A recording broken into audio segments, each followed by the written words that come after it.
जय सनातन धर्म की। प्रिय सनातनियों, आप सभी का स्वागत है हमारे इस कार्यक्रम में। सनातनियों, हमें अपने जीवन की इस यात्रा को पूरा भी करना है, अतिशीघ्र करना है। समय युग परिवर्तन का है, कल्कि के आगमन का है।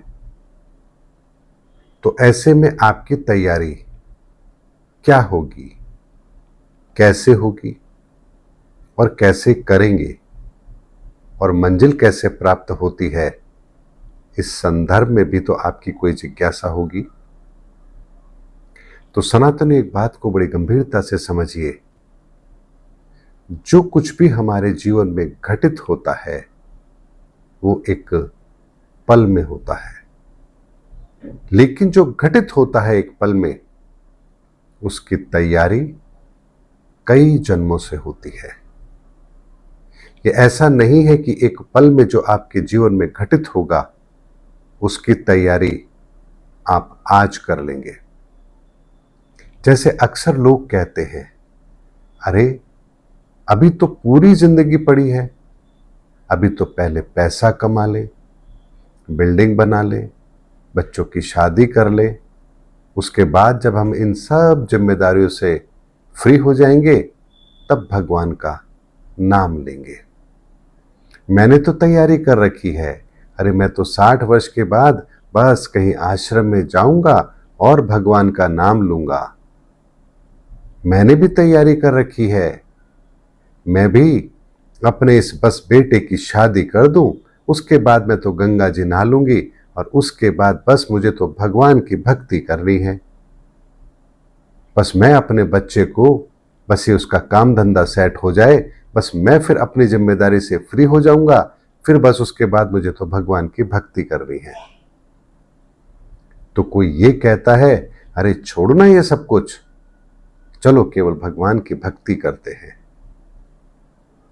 तो सनातनियों, एक बात को बड़े गंभीरता से समझिए।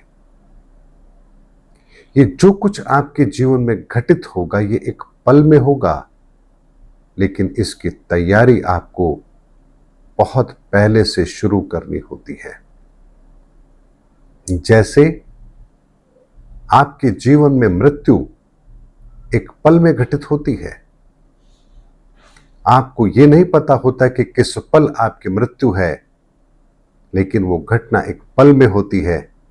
लेकिन क्या उसकी तैयारी केवल उस पल में होती है, या आपके जन्म के साथ ही आपकी मृत्यु, उसका कारण और उसका स्थान पहले से ही निर्धारित कर दिया जाता है? सनातनियों, इस बात की गंभीरता को समझिए। आप जब अपने जीवन की इस यात्रा को आरंभ करते हैं, आपकी मंजिल आपसे जितनी दूर है, आपको उतनी बड़ी यात्रा तो करनी ही होगी। लेकिन उस मंजिल तक पहुंचने के लिए जो समय लगेगा, उस समय को तो व्यतीत होना ही है। लेकिन यदि आपकी तैयारी नहीं है तो वो समय भी निकल जाएगा और आप अपनी मंजिल तक नहीं पहुंच पाएंगे। क्योंकि जैसे ईश्वर का विधान अपना काम करता है, वहां कोई भी चीज असमय नहीं है। जैसे सुबह भोर का होना ये निश्चित है, उसका पल निश्चित है, उसका समय निश्चित है और उसका स्थान भी निश्चित है कि किस समय पर कितने बजकर कितने मिनट पर भोर होगी। ये ईश्वरीय व्यवस्था है, लेकिन उस व्यवस्था के पीछे पूरा का पूरा ब्रह्मांड और उसका नियम काम कर रहा है। अगर मैं आपसे कहूं कि आपकी घड़ी के अंदर 15 अगस्त 2026 को ठीक 12 बजे का समय, तो बताइए आपकी घड़ी में वो अलार्म कब बजेगा? क्या 1 घंटा पहले, या ठीक उसी पल जिस पल आपने वो समय निश्चित किया है? लेकिन हर घटता हुआ वो पल घड़ी की वो सुई जो टिक टिक करके आगे बढ़ रही है, वो आपको उस समय तक लेकर जा रही है जिस पल को आपने सुनिश्चित किया है। इसी तरह से हम भी अपने जीवन के अंदर ईश्वर से मिलने का एक समय निश्चित करके आते हैं, लेकिन हम अपने विकारों में इतने खो जाते हैं कि हम अपने समय को व्यर्थ गंवाना शुरू कर देते हैं, उन चीजों में लगाना शुरू कर देते हैं जिन चीजों में लगाया हुआ समय हमें कभी भी वापस नहीं मिलेगा। और यही सबसे बड़ी गलती हमें अपनी मंजिल से दूर करती है। लेकिन फिर एक प्रश्न आता है, तो क्या हम फिर अपने कर्तव्य ना निभाएं?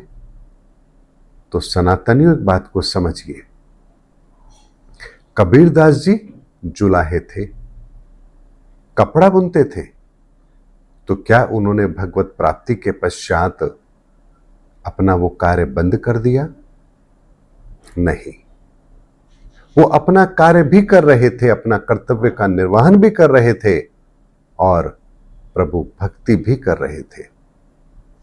यहां तक कि अगर उनकी एक श्वास भी उस ईश्वर के नाम के बिना व्यतीत हो जाती थी तो विचलित हो जाते थे, आंखों से आंसू बहते थे और पछताते थे कि आज मेरे जीवन का एक पल बिना उस ईश्वर के स्मरण के चला गया।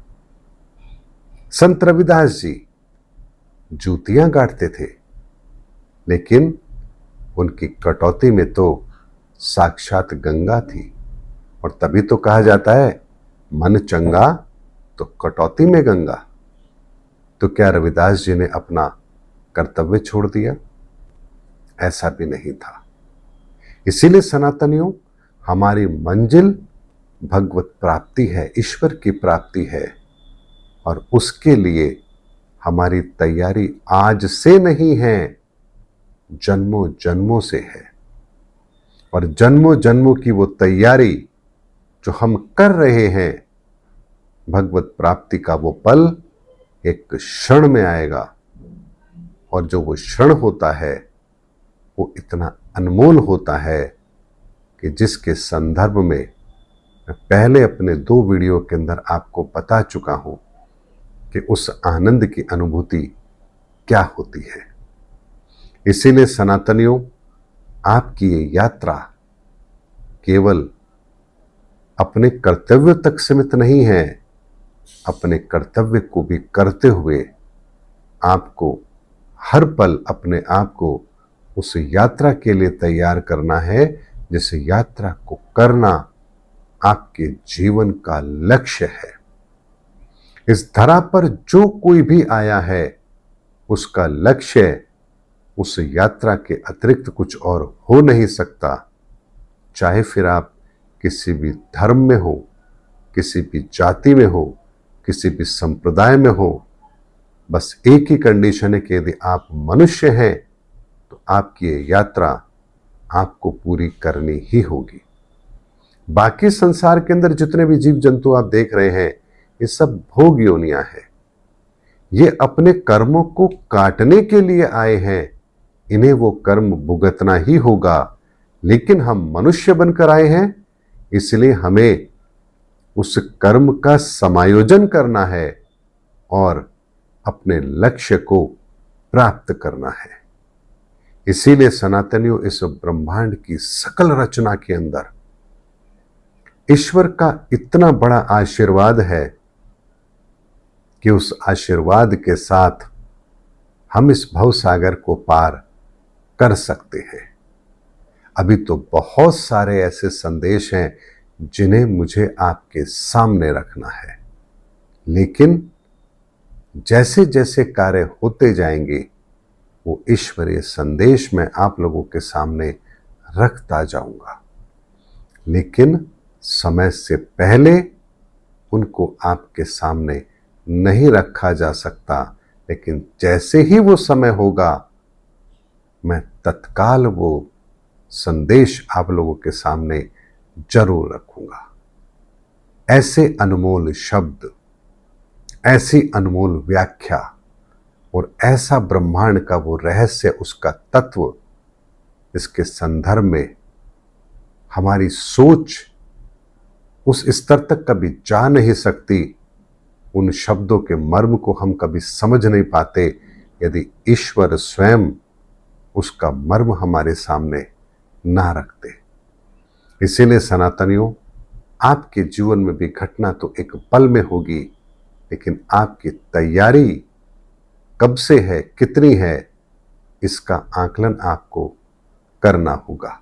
इसीलिए अपने प्रत्येक पल को व्यर्थ मत जाने दीजिए।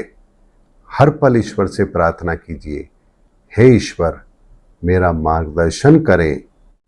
और जब ईश्वर मार्गदर्शन करेंगे तो दुनिया की कोई ताकत आपको आपकी मंजिल तक पहुंचने से नहीं रोक सकती।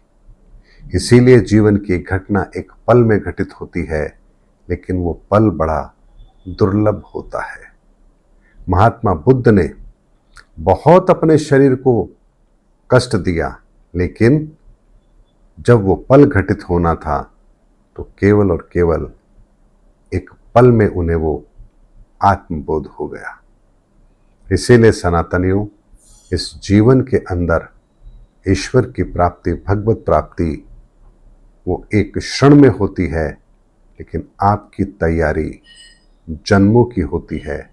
इसीलिए इस यात्रा को रुकने मत दीजिए, निरंतर इस यात्रा के पथ पर आगे बढ़िए। अब हम उस मंजिल के इतने करीब हैं जहां मंजिल स्वयं हमारा इंतजार कर रही है। उम्मीद करता हूं सनातनियों, आप अपने जीवन के इस अनमोल पल को यूं व्यर्थ नहीं होने देंगे और पल प्रतिपल ईश्वर से प्रार्थना अवश्य करेंगे कि वो आपका मार्गदर्शन करे। मिलेंगे अगली वीडियो के अंदर, तब तक के लिए आप सभी को जय सनातन धर्म की, जय धर्मयुग की, जय सनातन विश्व।